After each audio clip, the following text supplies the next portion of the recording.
I was working overseas and got injured and came home, and I'm sitting there, on the couch for months at a time in this big brace, and losing my mind because I'm a pretty active guy, high strung, I guess, and I was not handling sitting still well at all. So the only things that I really liked to do whenever I was stateside was shoot bows, hunt, and train jujitsu. So those were my hobbies. Well, I can't do one of those. Right, jujitsu's basically out at that point, right? Completely. Yeah. So can't train at all.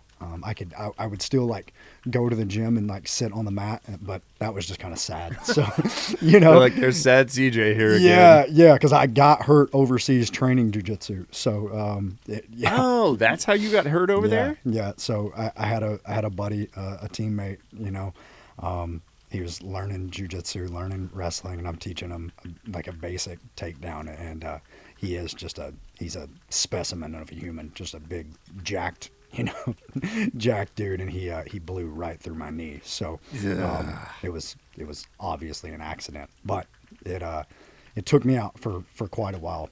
And anyways, I'm losing my mind sitting at the house, getting healed up, going to physical therapy, and I'm like, man, I'm still able to go outside and shoot my bow, because I can do that static in a brace. So I would still stand on the front porch and shoot my bow, but if I had any questions about tuning or anything like that, it's like I'm having to get on YouTube and figure these things out, or I'm having to take it to a bow shop, but I can't because I'm in this brace. And I'm like, man, when I can walk, I'm gonna go to a bow shop and just work for free, see if they'll let me, So I went to a couple, and some of them just I wasn't really interested in working in. And I walked into the Archery Den, and I was like, these guys have got their stuff together, Matt, Eddie, Michael, and Willie were all there, and I was just like, these guys, this seems like a pro shop. I didn't know what a pro shop, really was, but it felt like one, and I talked to Willie. Willie was the first guy that I met up there, and he was like, he was like, Willie's a lot. Just in case you haven't met Willie, Willie's got one of those personalities that if he's the first guy that you met there, that's funny. Yeah. Turn your mic up. Keep talking. You're fine. Keep telling the story. And Willie, they call him the Rain Man because he can literally recite information about archery and specifications, and I mean, he is actually a wizard when it comes to this stuff. They all are. Michael is the same way. Matt is a genius. They're all just like true professionals in the archery industry. So I got extremely lucky because for some reason he let this dude walk in, or hobble in, and I told him, I was like, look, man, I actually just want to learn, and I'll work for you for free. So I'm up there working for free in the archery shop, learning and messing more stuff up than I'm fixing. But one day you walked in, and around this time, I'm like, this working for free stuff at the archery shop is cool, but at some point I'm gonna have to start making some money again, right? But you'd been making good money overseas, yeah, because you would go for a few months and then you'd come back. And then you wanted to learn, so you just said, I'm going to go give my services for free to this place. And you were like, you'd be willing to do anything. For sure. If they were like, take the trash out, you'd be like, yes, sir. Yeah, I'll take the trash out. Yeah, fantastic. But when I met you, you were out of the brace, like you were healed. Yeah. And, okay, all right. So you were also driving. What was your commute time?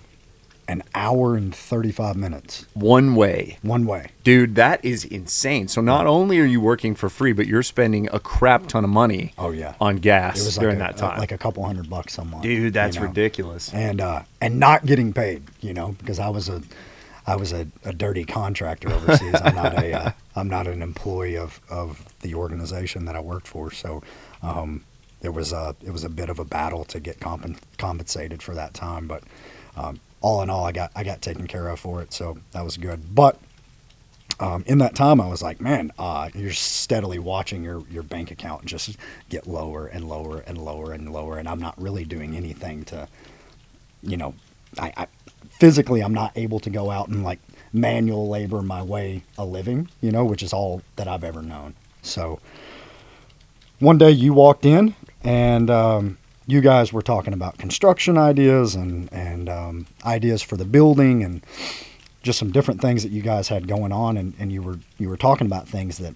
I had never heard in person, you know, and I was just like, that was really interesting. I should probably message this guy or follow him and see what this is about. And you came in a few more times, and we spoke, and yeah, I think I was just like, I'm gonna give it a shot. He might tell me to, you know, kick rocks, but I'm gonna see if there's anything here that I can learn. Okay, so it was based on a conversation that I was having with the guys about basically construction at the shop, and then I'm assuming somebody was like, he does real estate stuff, Right. and okay, that makes sense. Yep. So Yeah. it wasn't like you didn't know I was a real estate investor. You didn't know any of that stuff. You just knew this guy might have some knowledge that I'd be interested in finding. Right. Yeah. Yeah. Matt Eddie, whenever you left, I was like, so what does that guy do?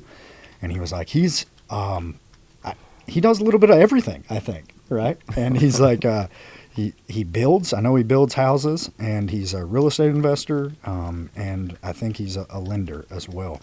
And I was like, wow, that's a lot of things, you know, that's really cool. So, Sometimes it feels like a lot of things. Yeah.